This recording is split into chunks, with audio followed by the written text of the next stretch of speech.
اس پہ یہ پیشکش مجھے قبول نہ ہے. یعنی یہ پوری طرح شہید ہونے کو پوری طرح یہ بندہ تیار ہے, اس نے یہ کیا ہوا ہے تیار.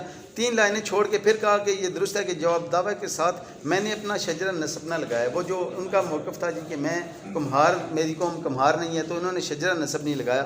2 لائنیں چھوڑ کے یہ درست ہے کہ جواب دعویٰ یا بیان کے ساتھ دیگر کسی شخص کی طرف سے برخلاف مدعی بابت قبضہ کسی خبر کی نقلات نہ لگائی ہیں. وہ یہ کہہ رہے تھے کہ یہ مختلف خبریں لوگوں نے چھپوائی ہیں, ایسی کوئی خبر تھی نہیں, اس لیے کوئی خبر نہیں لگی. یہ درست ہے کہ مدعی کے خلاف کوئی FIR درج نہ ہے. آگے انہوں نے ایڈمٹ کر لیا. جو 4th لاسٹ لائن ہے, یہ درست ہے کہ میرے والد تعمیراتی مستری تھے. وہ جو اس میں دعوے میں یعنی ہمارا اس میں کوئی موقف تو ایسا نہیں تھا. اب یہ میں نے یہاں تک تو فیکچول جو تھا میرے اوپر اونس وہ میں نے پروف کیا. اب صرف لیگلی میں نے اس پہ جو لیگل میرے ہیں وہاں پہ اس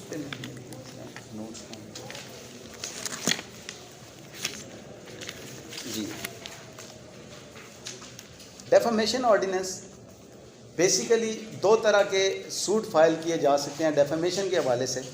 ڈیفامیشن کے حوالے سے جو سوٹ فائل ہوتے ہیں, ایک تو جنرل ڈیمیجز کے سوٹ سول کورٹ میں بھی فائل ہوتے ہیں, لیکن یہ معاملات پوری دنیا میں تو اس کو بڑی ویٹیج دی جاتی ہے. لیکن بدقسمتی سے ہمارے ملک میں ٹارٹس سے ریلیٹڈ جو ایشوز ہیں ان کو نہ تو اتنا ہمیں لیگل سینس ہوتا ہے, نہ ہمیں ان چیزوں کا پتہ ہوتا ہے, اور بدقسمتی سے ہمارے کورٹس میں ٹائم ٹیکنگ چیزیں ہوتی ہیں. جیسے یہ میرا دعویٰ ہے, یہ میرا دعویٰ اپریل 2021 میں نے فائل کیا, اور اب جا کے یعنی مارچ 2023 آ گئی ہے. مجھے یہ ثابت کرنے میں 2.5 سے 3 سال لگ گئے. اس وجہ سے اور پھر ہمارا یہ لیگل سسٹم جو ہے وہ اتنا ایک ہو چکا ہے کہ لوگوں کا اتنا اعتماد نہیں ہے, جس وجہ سے یہاں پہ لوگ آتے نہیں جنرل ڈیمیجز کی طرف. ان چیزوں کو دیکھتے ہوئے 2002 میں گورنمنٹ نے ڈیفامیشن آرڈیننس 2002 کو بنایا. وہ ڈیفامیشن آرڈیننس بیسیکلی یہ تھا کہ جب سے وہ سوشل میڈیا, پرنٹ میڈیا اور الیکٹرانک میڈیا آئے, اور ان پہ جو دل کرتا تھا جس مرضی کی پگڑی اچھال دیں, وہ اس طرح کی خبریں لگاتے تھے, باتیں کرتے تھے. اس سے لوگوں کو سیکیور کرنے کے لیے, لوگوں کی ریپوٹیشن کو سیکیور کرنے کے لیے ڈیفامیشن آرڈیننس 2002 بنا. اب اس میں پورا ڈسکرائب کر دیا گیا کہ ڈیفامیشن ہوگی کیا. تو ڈیفامیشن کی جو ڈیفینیشن اس میں کی گئی وہ فالس, سب سے پہلی جو اس کی تھی بنیادی شرط وہ تھی کہ کسی بھی نیوز کا پبلش ہونا, سب سے پہلے اس کا پبلش ہونا ڈیفامیشن آرڈیننس میں آئے گا. پبلش ہونے کے ساتھ اس نیوز کا فالس اور فریولس ہونا ضروری تھا, جو میں نے بطور مدعی ثابت کرنا تھا کہ یہ خبر جھوٹی ہے. اب اس کے بعد تیسری تھی کہ اس کی پبلیکیشن اور اس کو کمیونیکیٹ کرنا کسی اور کو. صرف اس کا پبلش ہو جانا ہی کافی ہوتا ہے. اگر پبلیکیشن ثابت ہو جائے تو اس کے بعد ڈیمیجز جو ہیں آٹومیٹکلی اس کے ثابت ہو جاتے ہیں. تو اس میں سیکشن 4 جو ہے وہ اس میں کرتا ہے کہ جہاں پہ کوئی بھی ڈیفامیٹری مواد جو کسی بھی جگہ پبلش ہو جائے گا تو اس سے ڈیمیجز کا آٹومیٹکلی ہو جائے گا کہ وہ بندہ ڈیمیجز کو ڈیزرو کرتا ہے. یعنی اگر ڈیمیجز پروو ہو, ڈیمیج ہونا پروو ہو جائے گا اگر اس کی پبلیکیشن اور اس کا فالس ہونا پروو ہو گیا. سیکشن 5 جو ہے وہ ڈیفینسز پرووائڈ کرتا ہے. Section 5 of the defamation ordinance 2002 ان تمام میں ڈیفینسز میں کسی ایک ڈیفینس کو بھی جو لڑن دوسری سائڈ ہے انہوں نے کسی کو بھی ایجیٹیٹ نہیں کیا ہوا. اور ڈیفینس تو انہوں نے لیے ہی کوئی نہیں, کیونکہ وہ تو قائم ہے اپنی خبر پہ. وہ اس خبر کا پبلش کرنا مانتے ہیں, اس خبر کو وہ سچا مانتے ہیں کہ سچا ہے, لیکن وہ سچا ثابت نہیں کر سکے. اور اس کے علاوہ انہوں نے یہاں تک کہ میری لیگل نوٹس میں بھی, میں نے جو لیگل نوٹس لکھا اس میں بھی میں نے لکھا کہ آپ 15 یوم کے اندر مجھ سے معذرت کر لیں تحریری طور پہ. اس کو بھی انہوں نے مان لیا کہ میں نے, کیونکہ مجھے نوٹس DW1 نے خود کہا کہ مجھے نوٹس ریسیو ہوا. انہوں نے خود کہا جی کہ کیونکہ یہ اس قابل ہی نہیں تھے کہ میں ان کو جواب دیتا. اب اس میں جو میں نے آنریبل کورٹ کو اسسٹ کرنا ہے, یہاں پہ ان کا موقف انہوں نے 2-3 چیزیں لی ہوئی ہیں. ایک ان کا موقف یہ تھا کہ 2 بھائیوں نے کیا ہوا ہے کیس, تیسرے بھائی نے تو کوئی کیس نہیں کیا. یہ جورسڈکشن کے حوالے سے اور کاز آف ایکشن کے حوالے سے اس پہ PLD 2015 سپریم کورٹ 42 ہے. اس میں ڈیفائن کیا گیا کہ اب لازمی نہیں کہ اب اس میں نا جو پلینٹف ہے اس کو اتھورائزڈ کر دیا گیا اس کو رائٹ دے دیا گیا کہ وہ جب چاہے جہاں چاہے جتنی اماؤنٹ کا چاہے وہ اماؤنٹ کے حوالے سے تو وہ کوانٹم کی ورک شو کرے گا، لیکن وہ جس لوکیلٹی میں چاہے، وہ 2 لوکیلٹیز بتا دی گئیں، ایک وہ لوکیلٹی جہاں پہ خبر پبلش ہوئی ہے، ایک جہاں پہ وہ اخبار پبلش ہوئی ہے، دوسری وہ جہاں پہ وہ اخبار ڈسٹریبیوٹ ہوئی ہے۔ اس میں ڈیفائن کیا گیا کہ میں بھی خبر راولپنڈی میں شائع ہوئی ہو، لیکن وہ اخبار کوئی ساتھ لے گیا اور اس نے کراچی میں جا کے اخبار پڑھائی ہے، تو اب پلینٹف کا رائٹ ہے کہ وہ کس کو، اب اس میں بھی پلینٹف کا رائٹ ہے کہ 6 بندوں نے خبر چھپوائی، 6 اخباروں میں خبر چھپی، اب وہ اس کا رائٹ ہے کہ وہ ان میں سے جس پہ چاہے سوٹ فائل کرے، جس پہ چاہے سوٹ نہ فائل کرے۔ اس کو ڈسکرائب کیا گیا PLD 2015 سپریم کورٹ 42 میں۔ اب اس میں جو فیکٹس تھے ان کو پروو کرنا میری ذمہ داری تھی، لیکن اس میں ان کا جو ریٹن سٹیٹمنٹ میں، ایفیڈیوٹ میں اور ایون کراس ایگزامینیشن میں ایڈمٹ کر لیے، جو فیکٹس ایڈمٹ ہو جاتے ہیں آرٹیکل 113 قانون شہادت آرڈیننس یہ کہتا ہے، آرڈر یہ کہتا ہے کہ، اور اس میں 2020 SCMR 496 بڑی کلیئر ہے کہ جو چیزیں ایڈمٹ کر لی جاتی ہیں ان کو پروو کرنے کی ضرورت ہی نہیں پڑتی۔ میرے لیے جو اس کیس میں زیادہ امپورٹنٹ ہے فیکٹر، وہ یہ ہے کہ میں نے اپنی ڈیمیجز کو ڈیفائن کرنا ہے، ڈیمیج کہ میں جو ڈیمیج مانگ رہا ہوں اپنے کلیم کو میں نے پروو کرنا ہے کہ وہ کس حد تک درست ہے اور میرا کوانٹم ان میں کتنا بنتا ہے۔ تو اس میں PLD 2022 PLJ 2022 لاہور 683 ہے اور PLD 2022 لاہور 633 ہے۔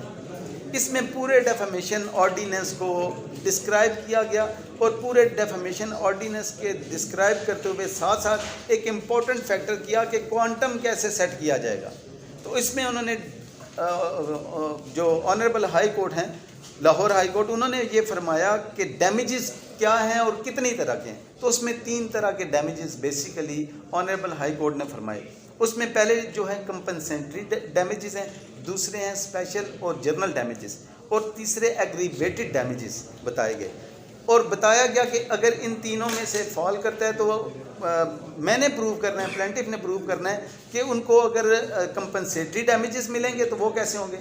کمپنسیٹری ڈیمیجز کو ڈیفائن کیا گیا کہ ایسے ڈیمیجز جو اس کو مینٹل ٹارچر ہوا، ایگونی ہوئی، جو سے اس کو، اس کی فیملی کو اذیت ہوئی، وہ اس کو کیسے کیلکولیٹ کرتا ہے، وہ ان کو ڈیفائن کرنا ہوگا، اور اس سے پہلے ان کو اپنی برتھ کو ڈیفائن کرنا ہوگا۔ سپوز ایک امام مسجد ہے، ان کا مقام الگ ہوتا ہے، ایک عام ریڑھی والا ہے، اس کا مقام سوشلی الگ ہے۔ تو ایک ریڑھی والا جب کلیم کرے گا، اسی طرح پرائم منسٹر ہے، MNA ہے، سینیٹر ہے، جو دنیاوی کیٹیگرائز کیا گیا، اس کے حوالے سے جو بندہ ہوگا وہ اپنی ورتھ پہلے ثابت کرے گا کہ میری یہ ورتھ ہے، اس کے حساب سے اس کو کمپنسیشن دی جائے گی۔ تو میں نے پہلے جو 3 پیراز ہیں، ان پیراز میں میں نے اپنی ساری سروسز، اپنی ایج، اپنا ورتھ شو کرنے کی کوشش کی کہ مجھے اللہ تعالیٰ نے یہاں پہ ایک عام سٹیزن نہیں بنایا، اللہ تعالیٰ نے میرے اوپر ایجوکیشن کی ذمہ داری ڈالی، اور میں نے وہ 40 41 42 سال جو ان کی ایویڈنس ہے اس کے مطابق میں نے وہ سرو کیا۔ میں نے جو ڈاکومنٹری ایویڈنس دیا وہ تمام کا تمام ڈاکومنٹری ایویڈنس، میرا تمام ریکارڈ موجود ہے۔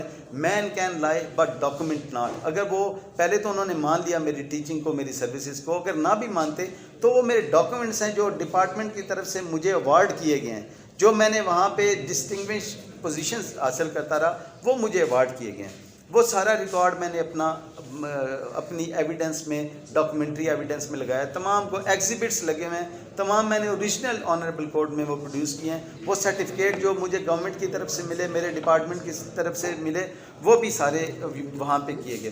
اس میں جو کمپنسیشن میری بنتی ہے، میں نے پھر بھی کیلکولیشن کر کے ان کی خواہش کے مطابق میں 5 کروڑ پہ نہیں گیا، میں نے وہاں پہ دیکھا، اور میں نے کر کے صرف اس لیے کہ شاید اللہ انہیں ہدایت دے دے، اور یہ خام خواہ کا ایک بکس رکھا ہوا ہے دماغ میں انہوں نے، اور اس بکس کے تحت مجھے یہ ڈیفیم کر رہے ہیں۔ میں نے ساری زندگی، ایڈمیٹڈ فیکٹ ہے کہ میں نے ساری زندگی کوئی ایک سنگل سوٹ بھی کسی کے خلاف فائل نہیں کیا، کسی تھانے میں نے ساری زندگی درخواست نہیں دی ہوئی۔ تو اس میں دوسرے جو ڈیمیجز ہیں، کمپنسیٹری ڈیمیجز یہ ہیں کہ جو مجھے مینٹل ٹارچر ہوا وہ ایڈمٹ کیا انہوں نے کہ مجھے ہوا، اور اس میں نے سیکشن 4 بتا دیا کہ اگر پبلیکیشن آ جائے تو ڈیمیجز کے انٹائٹلمنٹ میری ہو جائے گی۔ اب ہونا کتنا ہے، اس میں جو کمپنسیٹری ہے وہ کمپنسیشن کے حوالے سے میں نے وہاں 50 لاکھ روپیہ اپنا کلیم کیا ہوا ہے کہ میری کمپنسیشن، میری فیملی کی کمپنسیشن، وہ اس میں یہ ہے کہ یہ مجھے 50 لاکھ روپے تک یہ مجھے دیں.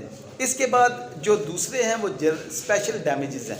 اسپیشل ڈیمیجز کے لیے پی ایل ڈی 2022 لاہور 633 میں آنریبل ہائی کورٹ نے فرمایا کہ اسپیشل ڈیمیجز جو ہوتے ہیں ان کے لیے وہ ڈیمیجز ہیں جو اس کے اپنے ایکسپینس ہوئے ان چیزوں کو کور کرنے کے لیے, یا کسی نے ڈی فیم کیا, وہ بیمار ہو گیا, وہ ہاسپٹل گیا, وہ سارے, یا وہ لیگل جو ریمیڈیز حاصل کرنی تھی ان کے لیے وہ آئے تو ان کے لیے پروف لگانا ہوگا.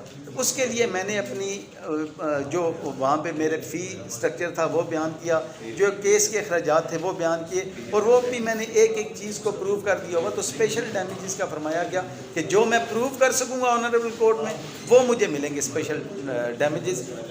کمپنسیٹری ڈیمیجز جو ہیں وہ کسی نہ کسی حوالے سے بڑھتے رہتے ہیں, کم ہوتے رہتے ہیں, لیکن اسپیشل ڈیمیجز جو میں کلیم کروں گا وہی ہوں گے.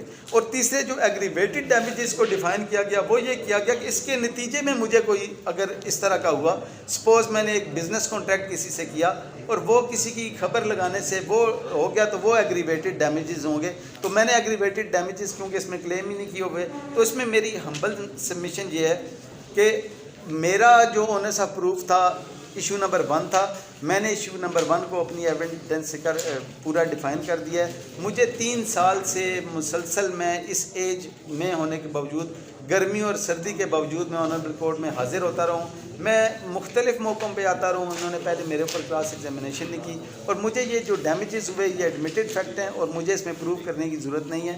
تو میری ہمبل سبمیشن ہے کہ میری پریئر کے مطابق میرا دعویٰ ڈگری فرمایا جائے تاکہ آئندہ یہ لوگ کسی اور کے ساتھ ایسا نہ کریں. Thank you very much sir.